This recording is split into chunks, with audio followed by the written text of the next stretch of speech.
আমরা এই বছরে এসএসসি পরীক্ষার সম্বন্ধে আমরা একদিক থেকে দুঃখিত যে রেজাল্ট হয়তো ভালো হওয়া প্রয়োজন ছিল, কিন্তু আবার একদিক থেকে আমরা আনন্দিত এবং আমাদের সাধুবাদ আমাদের প্রাপ্তি এবং আপনাদেরও সেটা প্রাপ্তি।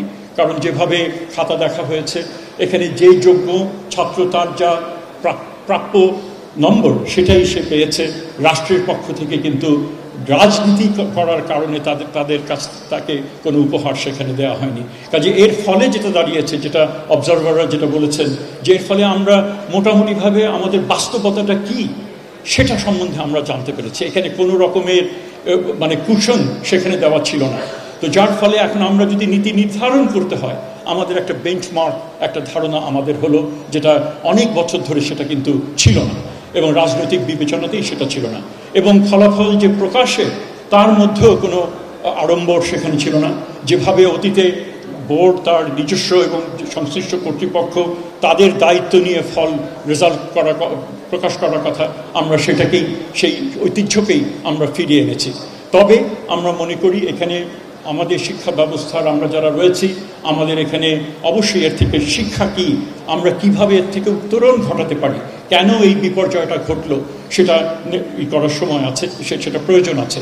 এবং আমরা রেজাল্টেই সীমাবদ্ধ না, আমরা পরবর্তীকালে করণীয় কি হতে পারে তা নিয়ে আমরা কিছু বৈঠক আমরা সেটা আয়োজন শুরু করেছি।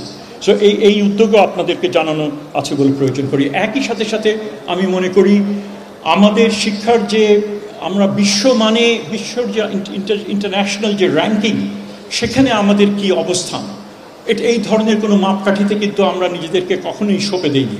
আমরা সবসময় খুব গার্ডেড ছিলাম, নিশ্চয়ই আমাদের অবস্থাটা খারাপ এবং হয়তো আমাদের অবস্থাটা খারাপ, সেই জন্য আমরা কোনো রকমের আন্তর্জাতিক স্ক্রুটিনির আন্ডারে আমরা যাব না।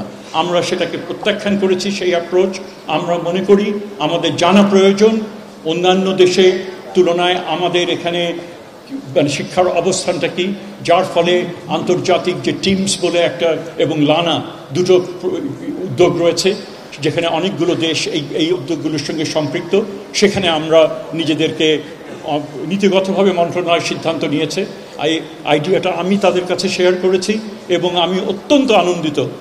উচ্চ পর্যায়ে মন্ত্রণালয় এবং অ্যাফিলিয়েটেড প্রতিষ্ঠানের যারা সদস্য, তারা সকলেই মনে করেছেন যে না, আমাদেরকে ওরকমভাবে উট পাখির মতো বালির মধ্যে মুখ দিয়ে থেকে চলবে না। আমরা নিজেদেরকে we should subject ourselves to scrutiny, যাতে আমরা বুঝতে পারি আমাদের সমস্যাগুলো কোথায়, এবং থার্ড পার্টি এই ধরনের একটা অডিট হওয়া দরকার। এবং সেটাও আমরা এগিয়ে সেই প্রক্রিয়াও আমরা এগিয়ে নিয়ে যাচ্ছি।